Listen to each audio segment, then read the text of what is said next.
Welcome to Chicago High School Football Legends. My name is Bernard Muhammad. This is episode 14. My guest tonight is Walter Brandon, Julian High School, 1981 to 1985. Walter Brandon, I was doing an interview with Ed Junkins, which was on episode 2, and he started bragging about two running backs that he had blocked for. And one was Carl Boyd, who was one of our guests, and then the other one was Walter Brandon, which I believe he did a lot more blocking for Walter, because they was the same age. And then I did an episode on with Carl Williams, who played for Simeon. Carl Williams played for Simeon from about maybe 82 to 86 or somewhere there. I believe he was on episode 80. I think episode 4, and he brought up the name Walter Brandon. So at that point, I said, you know what, I got to get Walter Brandon on here because it's the second time Walter Brandon name came up. So on episode with Johnny Cole from Limblon, who was a quarterback, we started going through some of his articles in the interview. And who name do I see in his articles? Walter Brandon. So I said, I got to get Walter Brandon on here. So with no further ado, we'd like to welcome Walter Brandon. Hey, what's up, Walter? What's up, Bernard? Thank you, man. I appreciate you inviting me to the show. Hey, you're most welcome. Man, it's an honor to have you on this program, man. Chicago High School Football Legends, and you one of the early ones. You on episode 14, and we're gonna keep this going. What you been doing with yourself recently? Oh, so I actually live in Indianapolis, Indiana, and I was coaching middle school football, which they call it here. Okay. Last season, I gave it up, kind of stepped aside. Just married with kids, man. Been working in the risk management field for the last 25 years. Just trying to hang on and grow old gracefully. Okay. So Walter, you played for Julian High School and you played for legendary coach J.W. Smith. What was it like playing for J.W.? It was one of the best times of my life. I have mad respect for Coach Smith. He was like your father away from home. He demanded a lot of out of the young men as far as being perfect. Giving whatever it takes to succeed, learning how to be a teammate, but also a student athlete. We were considered leaders of the school, and you had a certain characteristic that you had to portray, or else you pretty much let them down. And so it was real intense, man. I appreciate the experience. Okay. Now, when was your first experience playing football? Was it Sandlot, or did you play Park District, Pop Warner? Yes. So for us, man, it was Sandlot in my neighborhood.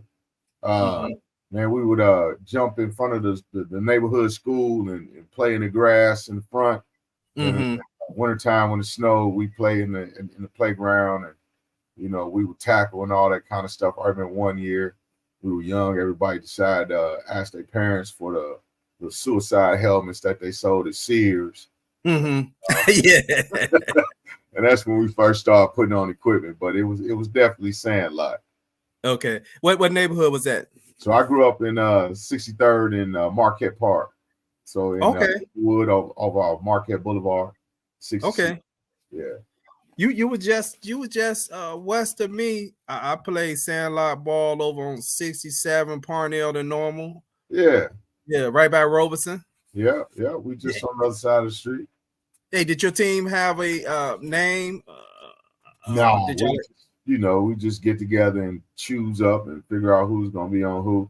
And I always end up playing running back, because Walter said, in that time Walter Payton was the premier figure in the NFL of Chicago. So I always had to be the running back since we shared the same first name.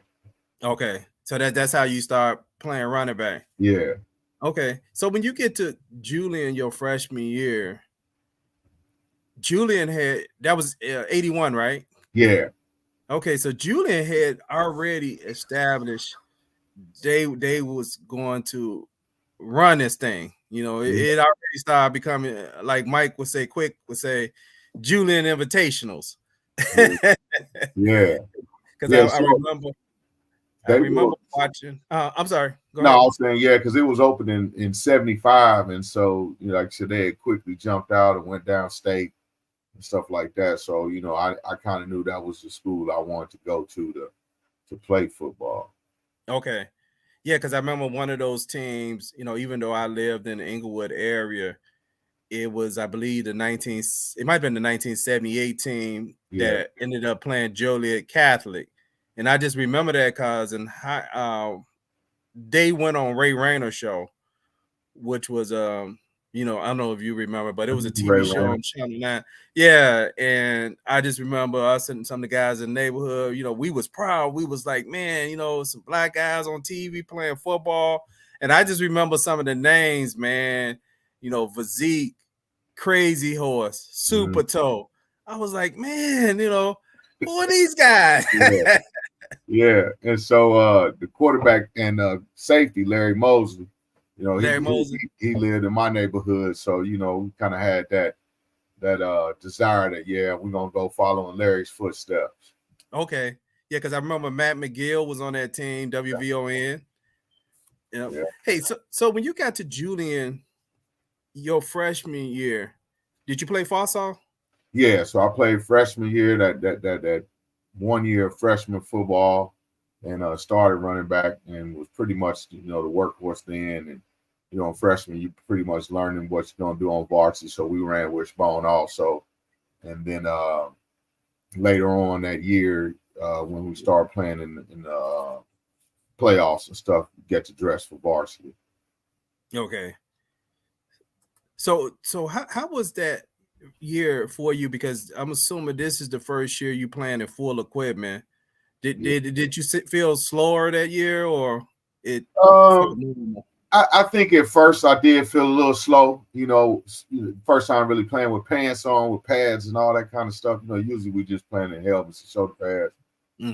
So it was an adjustment, but it made me feel like I was indestructible. So I like to hit a lot and run through people. So I was just having fun with it.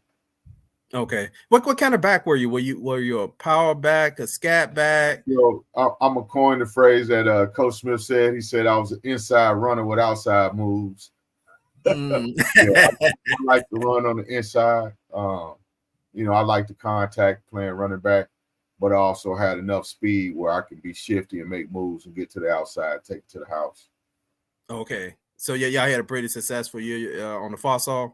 Yeah, we won every game on the Frost. So we may have lost one, I recall, maybe one game, but we was pretty successful as a freshman. Okay, man, Walter, I mean, that's amazing, but I guess that's a testament on how good your program was, because that's important on how good your Frossall is, especially then, because those schools didn't have those feeder programs like the 7th and 8th grade football teams at that time. And I know JW and Coach Roy Curry were instrumental. I think it was in the 90s of putting together those elementary school feeder programs, which kind of helped the public league, because many of us were just like you. We had never played organized football at all. Yeah. I think, the work that they did, I was familiar with. That was very instrumental. Here in Indianapolis area, they do have the middle schools and the feeder programs in their school districts, and some of the youth leagues start as small as 2nd grade, and so you get these kids that are in these programs from 2nd grade all the way through high school, and at that point, when they get to high school, all they're doing is basically learning how to lift weights and grow in strength and condition. The playbook's been in them since 2nd grade. Okay. So let me bring this up on the screen, because now we done got to the varsity.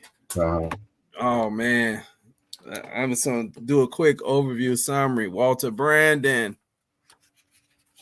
Okay, you know what? I don't know how Simeon still end up in there, but it's just a typo for typing over another slide. But anyway, Walter Brandon played for Julian High School, 3-time public league champion, 3 Prep Bowl appearances.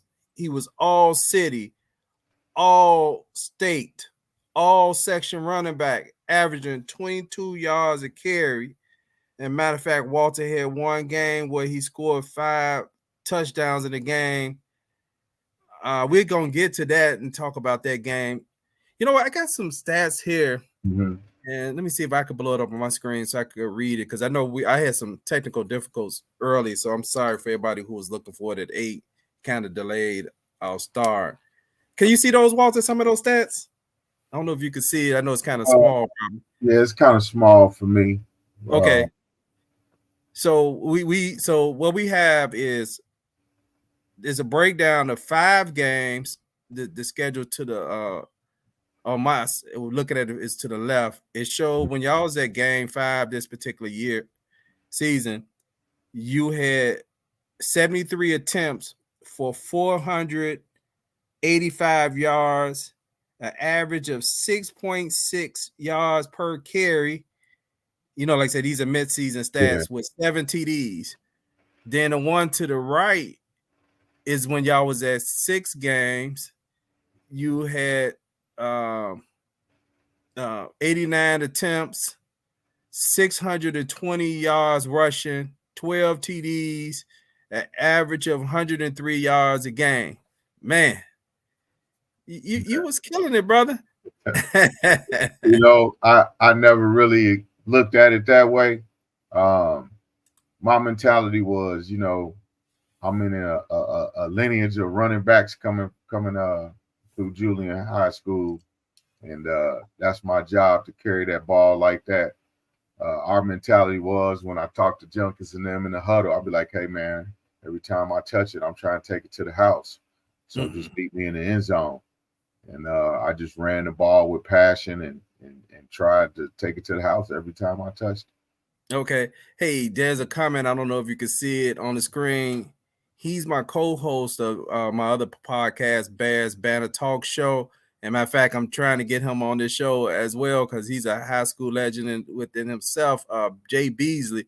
He said, man, Walter Brandon is a legend.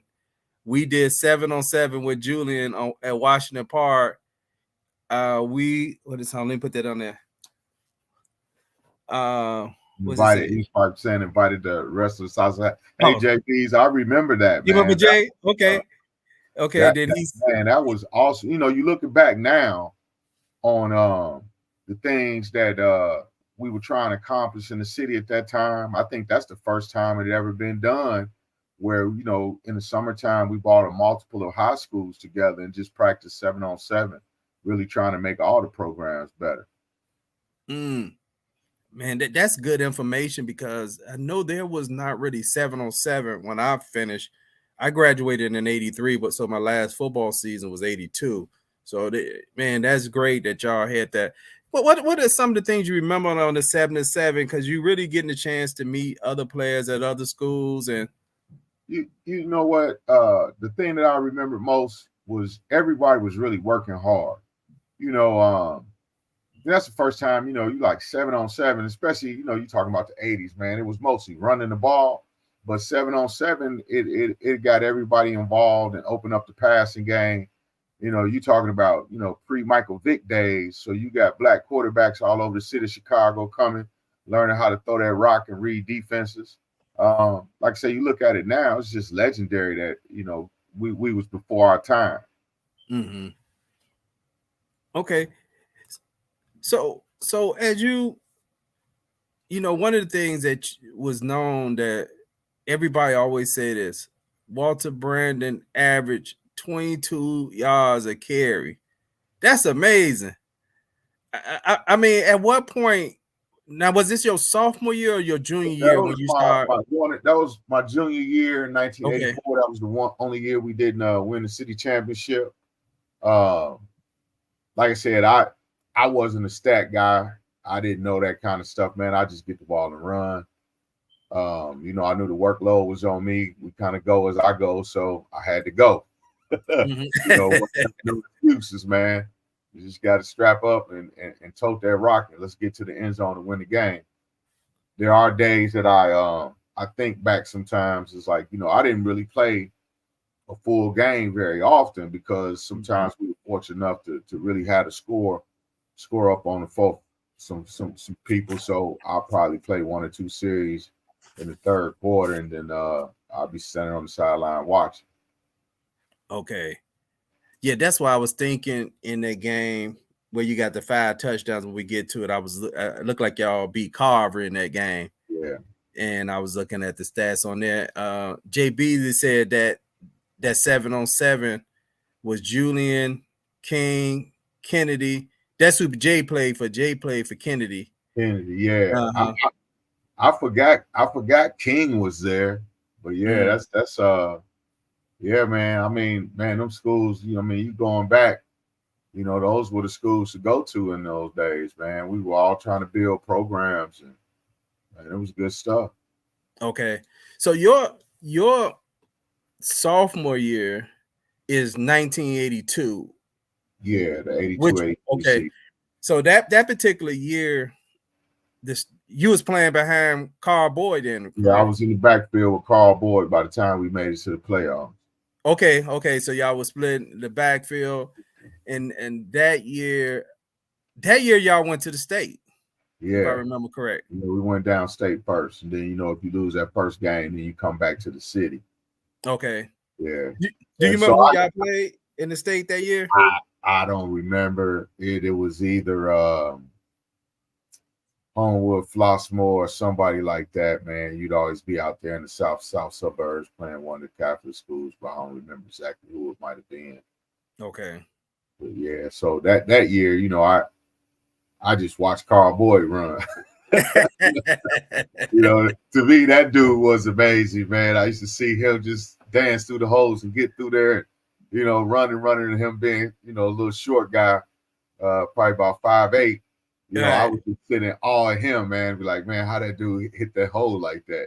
And then he turned around and said, "No, you was better than me, man." So it's just that competition we had. Yeah, I came to see, even though I played for another school, I made sure I go see the Simeon, not Simeon, I keep saying Simeon, the Robeson and Julian rivalry game. How was that game? Yeah, that game was intense, man. Back in the day, say slobber knocker. Uh-huh. Yeah, that's the game. You circle and be like, hey, man, we don't lose this game. Robeson and Simeon's are 2 arch rivals. You always get up for that game. You always know it's going to be hard hitting. Everybody going to leave what they have on the field. You have much respect for your opponent and the coach of the Robeson program. And it was just 2 programs just trying to build the city and give us little black kids some credit for doing some amazing things. Okay. So that year, 82, your first year on the varsity, Robeson advanced to the further in the state, and I want to say they made it to the finals, and they lost maybe about 6 points or something, maybe to Rockford. I believe that was the team that they lost to. Yeah, I would agree. Yeah, they made it a lot further than we did. Had a chance to win that state championship. Okay, but y'all came back and took the city. Yeah. Y'all took the city. That was your first official championship as a player. How was that feeling, getting that? It's hard to describe. And I tell you, man, because the expectation was that's the way we supposed to play. That's where we supposed to be. And so we kind of had that act as if mentality. And funny thing, I remember, man, we was winning halftime. It might have been like 27-35 to zip. And man, you'd think we was down by 35 points the way the halftime talk was. So, it was always Coach Smith was always pushing you to be better, trying to go for a perfect game. So we're in the locker room talking about the mistakes that we made. It doesn't matter that we up 35 points. You know, you missed a block here. You didn't catch that pass. That was the wrong route. And so it was always, you know, working toward perfection. So you never really got to enjoy.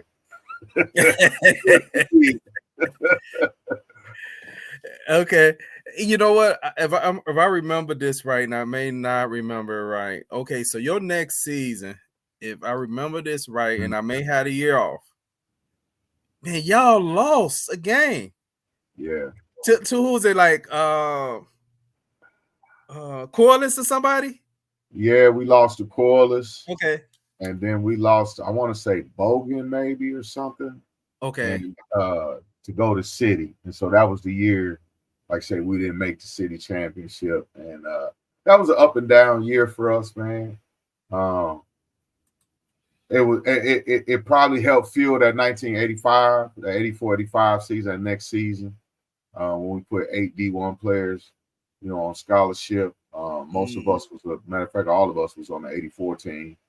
And so, you know, it had us really inspired to come back that next year and do something. Okay.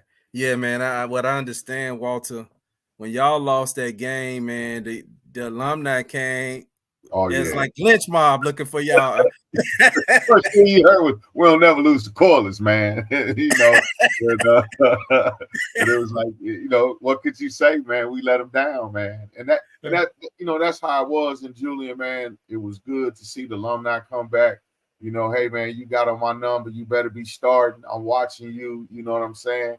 It's like, you know, the expectation is that you do this and you do that since you got that uniform on, and you wore that with pride. And it was, like I say, when you're going through it, you don't really realize it. But it was good to have that bond of young black men staying committed to a school and coming back and reaching back and, you know, helping the folks that are still there. And, you know, I appreciate every experience I had going to Julian. Okay. I know they was like, y'all lost to Corliss? Yeah, Corliss? Man. Yeah, it was a tough year, man. Hey, but you know what? Even in y'all tough year, y'all still had a winning record. You know, when a lot of schools say they have a tough year, that's not making the playoffs and maybe lucky 1 or 2 wins. You know, y'all just had a short run that year, you know, as far as didn't go deep into the playoff. You know, one of the other things I heard about the time that you played, and I'm not sure if it's still a tradition now, was the parades that happened. I don't know what they for homecoming. Did you ever experience any of those as a player? Because I know some of the players. I didn't experience it because, you know, we didn't get a chance to have fun in it. But yeah, we used to have the homecoming parades, and you know, leave it to us. Our band was one of the best bands, you know, in the city, man. And they would get out and do the little parade for homecoming. You know, we'd always had to be at the stadium early and stuff like that, so we didn't get to participate in it. But I always heard it was a good time. Okay. Now, during your time playing high school football, was there any particular like player that, you know, you as an offensive player that you heard all this hype about and you was kind of hyped up against playing against them? And they either lived up to that expectation or they didn't. Was there anybody that you can remember that, you know? I'm sure there was a lot of guys that balled, man. I kind of had tunnel vision. Okay. There's two players that I remember. I don't remember the name. When we went down in 84-85 season, we went to Wisconsin first, and then we went and played down in East St. Louis.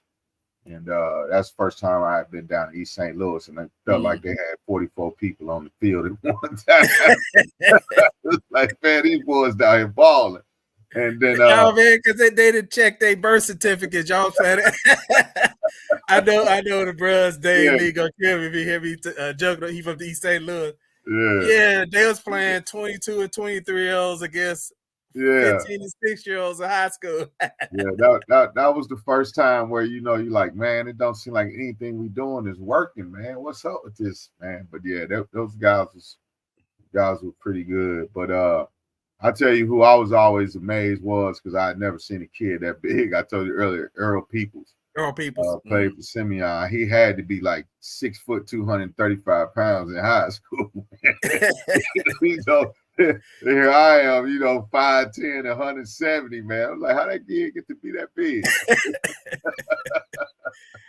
Yeah, I gotta find Earl Peoples because hopefully, if he's still around, because his name keeps coming up, Earl Peoples, and everybody just talk about how big he was, and he was a load to handle. He was like the bus man, old Jerome Bettis, man. Ball just running over guys, man. I got another slide I want to bring and share with our audience tonight. Right. Okay, I'll make this big. So this was back then, for those who were not familiar with how the Chicago Public League, at the end of every season, they would create this list they call an All-Star Public League team. And it actually was a game as well. But this was also the all-city players on this team. So on this list, it has you listed as running the running backs. They have you listed as 5'11", 175. This was your senior year. Yeah. And they have Jeff, look like Gorgie. Yeah. Okay, vocational. So I'm assuming that's CVS. CVS, yeah. Mm-hmm. Yeah. Then they have, now here's a guy that was this was an interesting, the quarterback that was selected that year as the first team was Earl Bailey of Curie. But the two leading passers from the information I have was Curtis Phillips of Simeon and Johnny Cole of Limbalone. Yeah. They had actually threw for more yards and more touchdowns. And all year, both of them were ranked ahead of him until this list came out. Yeah, I was looking at that too because I'm like, I kind of remember Ed, but yeah, I remember Mark and Curtis. Yeah, one of the sad things about that is that year we didn't get to play the All-Star game because the teachers were on strike. Oh, so okay. We didn't have a chance to showcase our talent with that last game and up our recruiting stats because the teachers went on strike probably like October. And so all during recruiting season and during the All-Star season, man, schools were closed. Okay.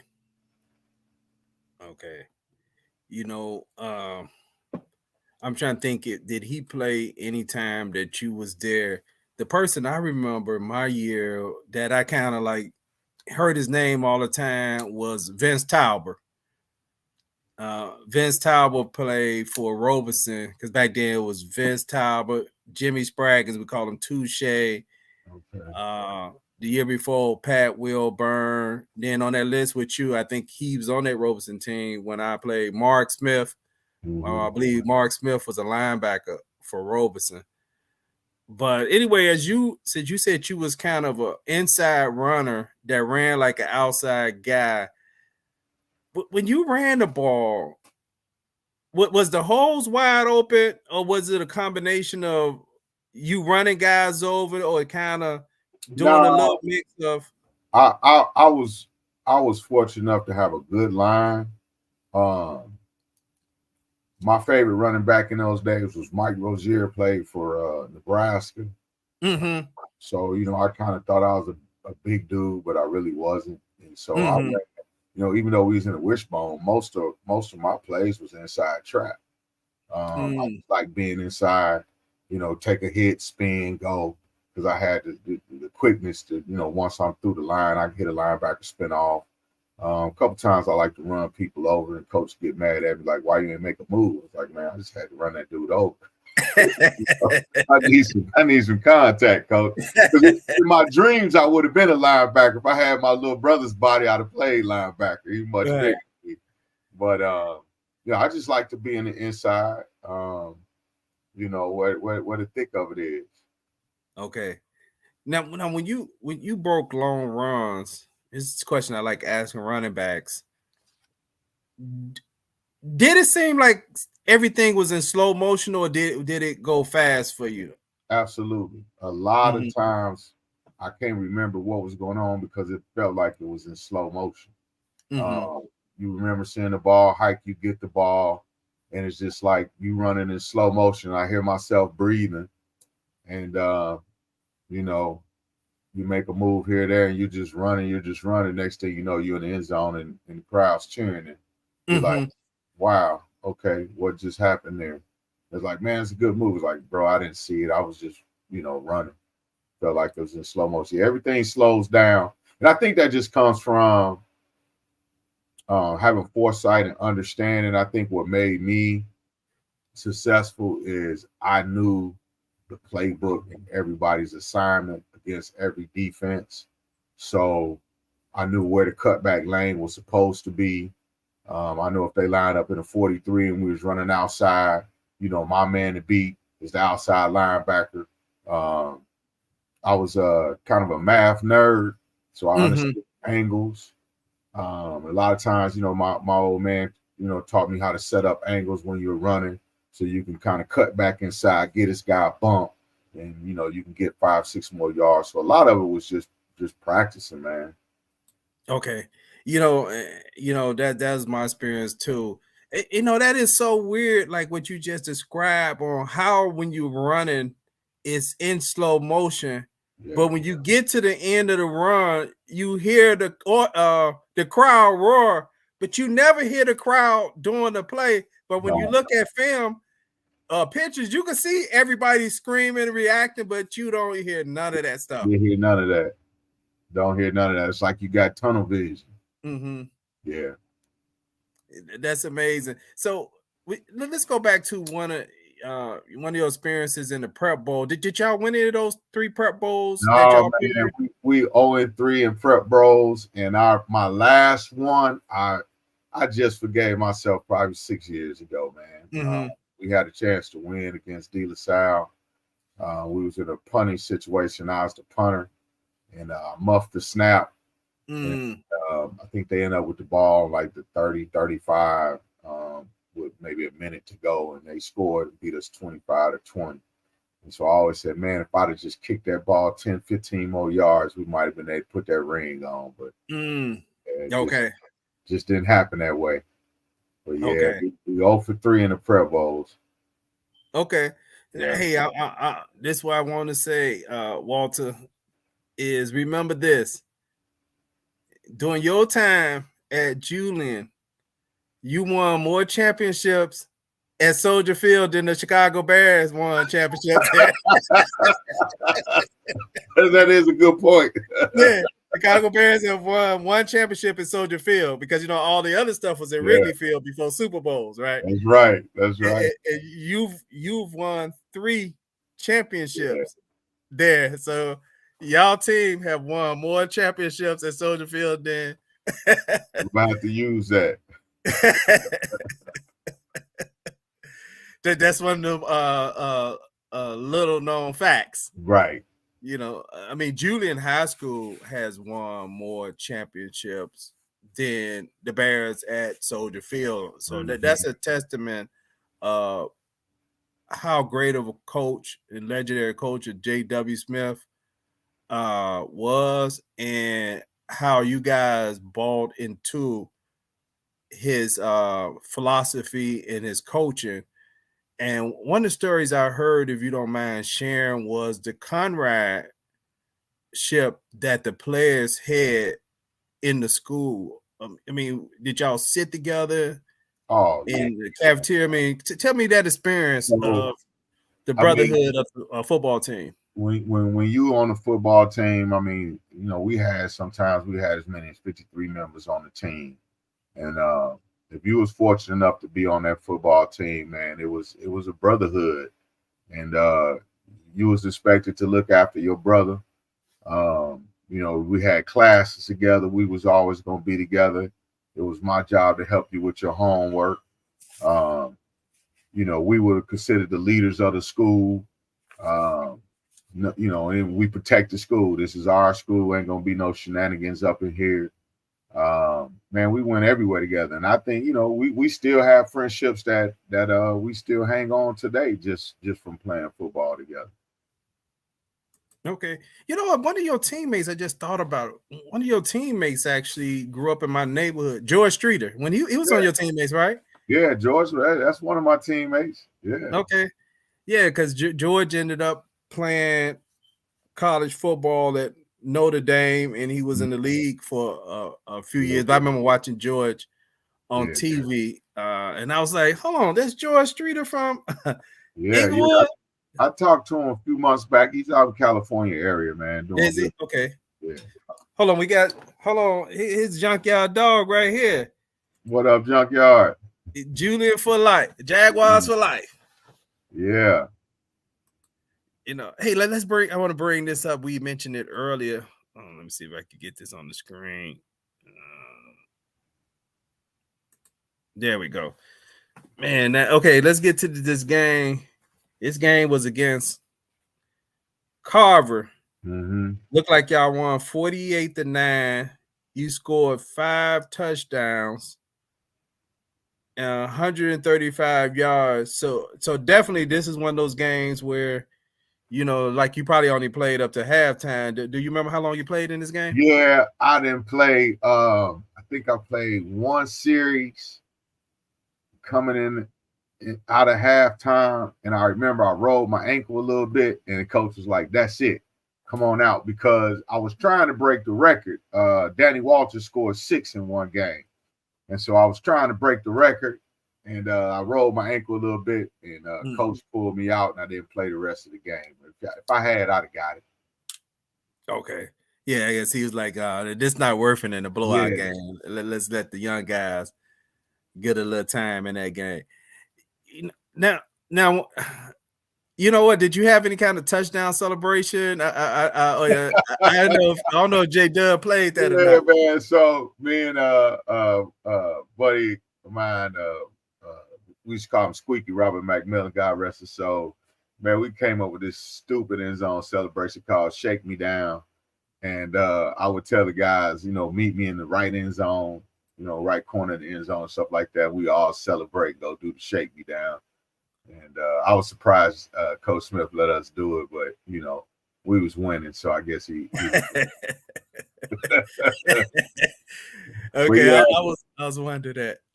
Interesting thing. So my dad taught me to pick out a spot in the end zone and run to it. And so before the play would be called, I'd pick out my spot and I keep it to myself. And so, you know, a lot of times you'll see me like, man, why did he run across the field that way? He could have kept going straight. It depends on where my spot was and where I was in the play that I had to run to the spot.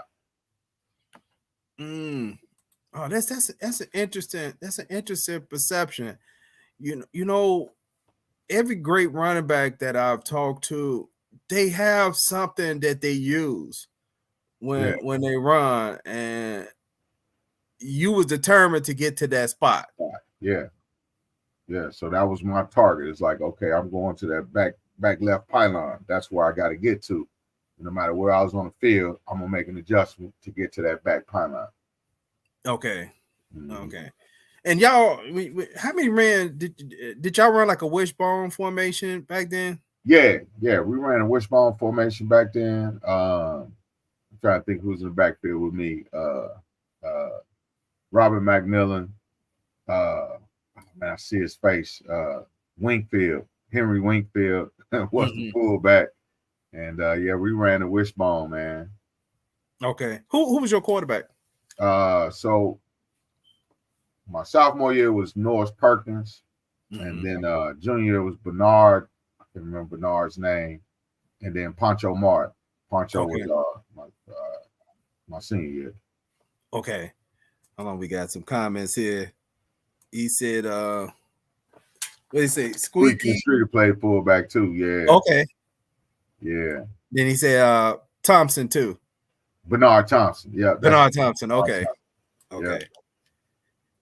Okay. Yeah. So here's another question that I got and it's about running the ball. Okay. Did you ever get chased down? I'm sure at one point I did, but it's hard to remember. But I'm sure somebody probably caught me once, man. Matter of fact, I think Coach, I might have got caught once, and Coach was asking me. I thought you was faster than that.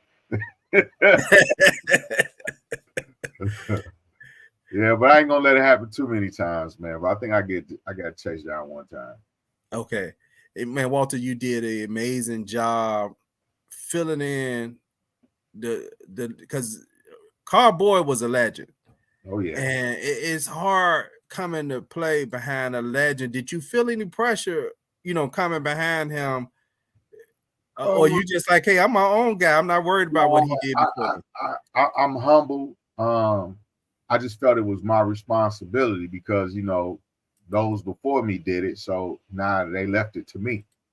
And so now it's my job to do it. I just wanted to be the best that I could be, and make them proud of me, to be honest with you. Because I know they was coming back and they was watching and they gonna hear about everything I did. So I wanted to make them proud. Okay. I noticed you mentioned your father kind of coaching you up. Because he was only like a coach, right? If he was that extra coach for you. Yeah. I mean, what was those conversations like? If you remember things after the games, were he still coaching you after a game, or he was just like, "I'm proud of you, son," etc. Yeah, he never really would interfere that deep in coaching. He was more philosophical about like I said, picking out a target to run to, being focused. When you watching film, study angles, and then think about what could you have done better. Not necessarily coaching football X's and O's, but just me being in control of myself, my emotions, how I run and how I see things. Okay. Now, when you got to your senior year, because I know for some of us that senior year is the most memorable year. Let's give some shouts out to. I know it's digging in the memory a little bit. Some of those guys up front that blazed those holes. Oh man, my line. I had an all-state line. Let me see. I can go from Bynum to Drew, Moya, Junkyard, and Calvin Seaton, I think, played some offensive tackle. And when you're in high school at the time, I see these guys every day. So they just my guys. But when you look back in film, be like, hey man, we had an all-state line. We were already college.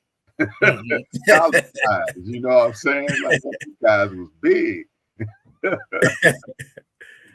So who got the best of those Julian and Robeson rivalries? Because that was the opening game. Yeah. After of the season, who in your time who got the edge in those games? I think we was pretty even. Okay. Like I said, we know, going up against Robeson, man, that's just a game. We don't lose. We was like, man, we can't lose Robeson. We had to play hard. That was one of the games. It's going to come down to the last, who got the ball last, and who's got, going to make the fewest mistakes. You'd ask me about the line. I was just thinking about the line, man. I mean, man, we had so many little things that we used to do to pump us up. Like, I used to be like, hey man, I don't get dirty. You know what I mean? Right. If I need to motivate, like, hey, right? man, I don't want to get dirty today. And they be like, all right, don't worry about it. And I know they're gonna ball out, man. There was times I was like, we used to practice so hard in practice, man. Honestly, we get in the game and the game be boring. I mean, we would just ball out in practice. It's like, hey man, we 50 strong, boy. You get hurt, you're not gonna get your position back. And so we were intense like that, man. I mean, our job was to make each other better. If you was slacking off in practice, anybody could come tell you, man, you ain't doing your best. You slacking off. Like I said, that was that desire to be great. And when we got in the games, man, we just expected to dominate. Period. Okay. That's how we rolled. So as a runner, How did you feel about those suicide drills? It was probably more so in the summer sessions. I guess with us back then we called those double sessions. Yeah. Did you like those suicide drills? I hated two-a-days. I hated suicide drills, man. I just wanted to hurry up and get through it. And our teammate Wesley Yates, God rest his soul, man. Mm-hmm. He would fly through him, man. Like now, man, you making us look bad. Yeah, I know the name kind of varied from different. He was places. our wide receiver, man. Was it? Okay. Yeah. I know some teams called him. I think some teams called him Oklahoma. Yeah. But I know we call it suicide or nut. Or some people call it nutcrackers. Yeah, right. I just trying to use the term so people kind of, if they had different names, they know exactly what we're talking about. Hey, but no, if we hydrated back then as much as these kids do now, man, we still have records that wouldn't be broken. Right. I was like, water breaks, man. We ain't take water breaks, man. What are y'all doing? Right. Yeah, like, man, that's weak. You want some water? Right. That is water. Hey, so when you did you play any college football? Yeah, so I went to Indiana State University on a football scholarship. I played a couple years there. Not such a good experience, man. We just wasn't very successful in college, and it wasn't fun anymore. And the last time I played football, and I just turned to coaching after that. Okay. Yeah, I heard you have a son, right? Yeah, I have a son. I heard he's pretty good. Last time I heard. Yeah, he did all right, man. My son actually was a better hockey player than he was football. Okay. Yeah. Okay. So yeah, I'm trying to think of who was it. That was before Randall Eldon, because Randall Eldon probably was about 10 years later in Indiana football. Yeah, I don't remember any names at that point. I know the Big Ten was tough at that time. I mean, it's still tough, but just horrible college experience, man. Okay.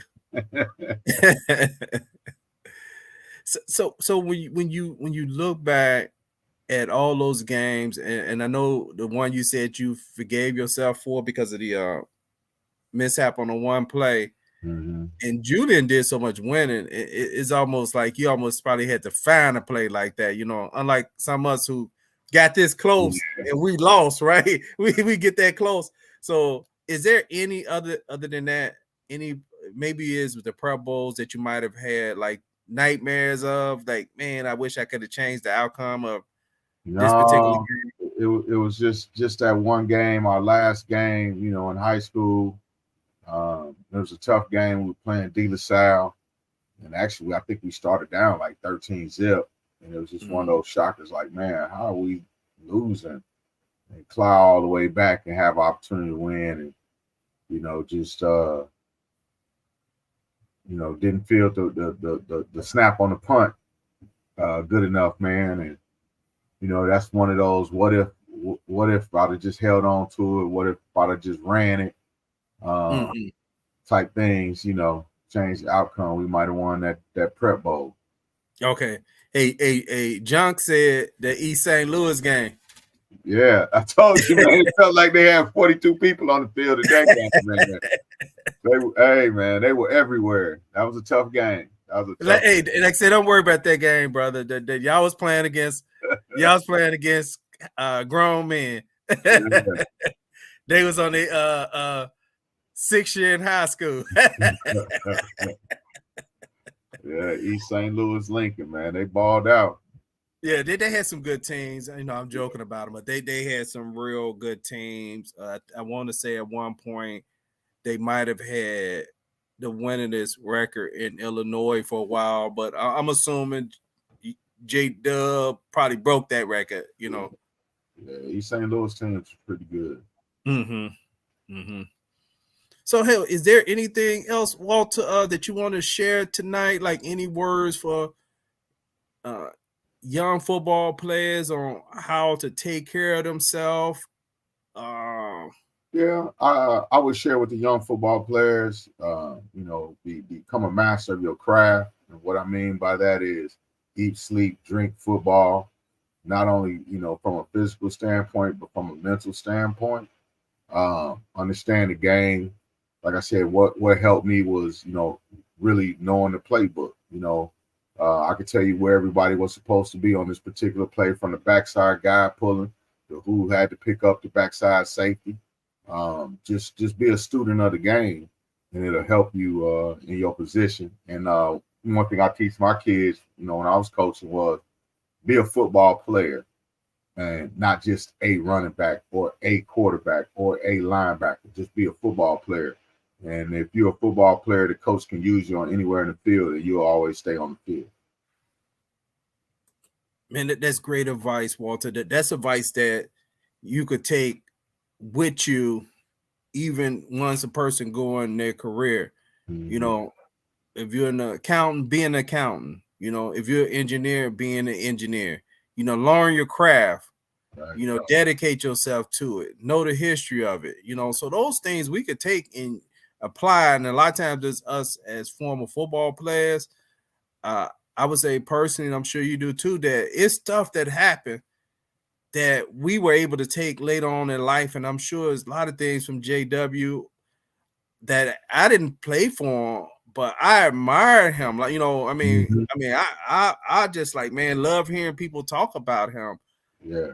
And I think football is a vehicle really to build young men to becoming better men. You're right, but now we take a lot of my characteristics and things that I do, were based off of the foundation that was put in me from playing football. Okay, man. Hey, I really enjoyed this, Walter. I know it's late where you at. I know you said you in Indianapolis, so you're about an hour ahead of us. I'd like to apologize to the audience that we got started a little bit late, but we was having a string internet connection issue. So yeah, we saw it through. We saw it. We sure did. So I'm so happy Walter came on here. I mean, his name kept coming up, and I had been like, man, I'm trying to get to Walter. I was like, man, I got to get Walter on here because that's a sign. Too many people keep saying, man, Walter Brandon. They talking about themselves, but they bringing up Walter Brandon. So I'm like, okay, I'm making notes. I said, man, I'm graciously humbled, man. I didn't see myself as that, so I'm graciously humbled. Yeah, which was the gist of this program. I know when we talked offline, you asked me how did I come up with the concept, and it was like one of my teammates back in the summer of what was it, 20? I think it was 2023. He started running off names of players for other people, and I was just thinking, like, man, you remember all those guys, right? And this was, some of them was people he didn't know. Yeah. But he admired them from a distance, and they were at other schools. And so that's why I came up with this concept. I was like, if he's doing that, there's other people, and there's probably people who are saying, I wonder, where is this guy at now? Just like we mentioned, you and I, Earl Peoples.